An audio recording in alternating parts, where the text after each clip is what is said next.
નમસ્કાર મિત્રો, હસમુખ બઢિયા યુટ્યુબ ચેનલની અંદર દરેક લોકોનું હાર્દિક સ્વાગત છે, વેલકમ છે.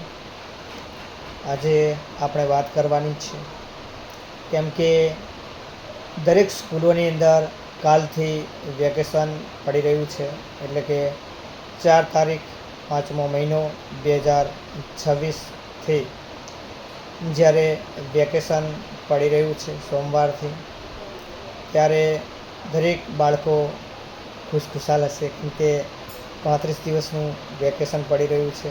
કેમ કે ઉનાળુ વેકેશન છે. જેમ કે પરીક્ષાઓ પૂરી થાય એટલે 4 તારીખ સુધી જે પણ બાળકો હોય છે 1 થી 8ની અંદર અભ્યાસ કરતા હોય કે 9, 10, 11, 12ની અંદર અભ્યાસ કરતા હોય, એટલે કે 10માવાળાને તો બોર્ડની પરીક્ષા હોય છે, 12માવાળાને બોર્ડની પરીક્ષા હોય છે, પણ 11માવાળા, 9માવાળા, 8માવાળા જે વિદ્યાર્થી મિત્રો છે એમને વેકેશન પડતું હોય છે. પરીક્ષા જેવી પડતી હોય છે એપ્રિલની અંદર.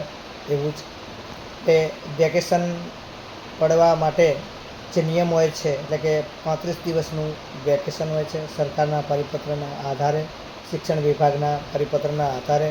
તો સોનેશ પ્રાથમિક શાળા વતી અને સોનેશ પ્રાથમિક શાળાના સ્ટાફ વતી, આચાર્ય સાહેબ વતી જે દરેક વિદ્યાર્થી મિત્રો અને ખાસ સંદેશ છે કે સોનેશ પ્રાથમિક શાળા કાસોઈ ગામ, જિલ્લો વાવ-થરાદ.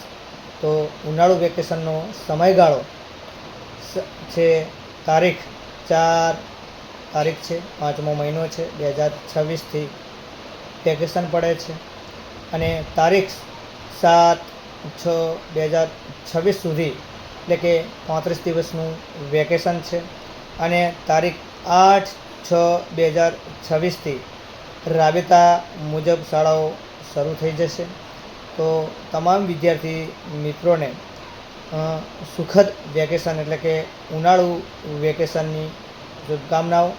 તો ખાસ વિદ્યાર્થી મિત્રો, જે વેકેશન છે તેની અંદર જે વિદ્યાર્થી મિત્રો છે મામાના ઘરે જવાનો આનંદ હોય, લગ્નગાળો છે એટલે લગ્નનો પણ આનંદ હોય.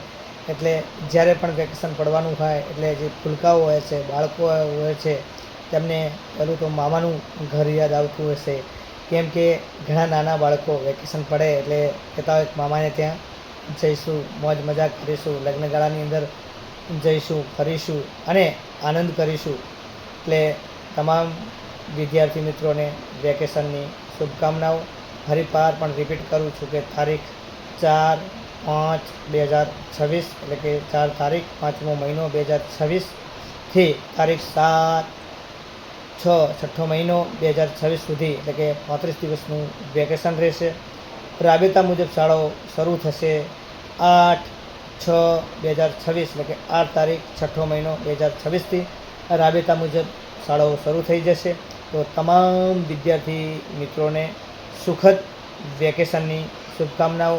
ખૂબ ખૂબ એન્જોય કરો, ખૂબ મનોરંજન કરો, મોજ શોખ કરો, મજા કરો, આનંદથી 35 દિવસનું વેકેશન ભોગવો તેવી ખૂબ ખૂબ શુભેચ્છાઓ પાઠવું છું. Thank you.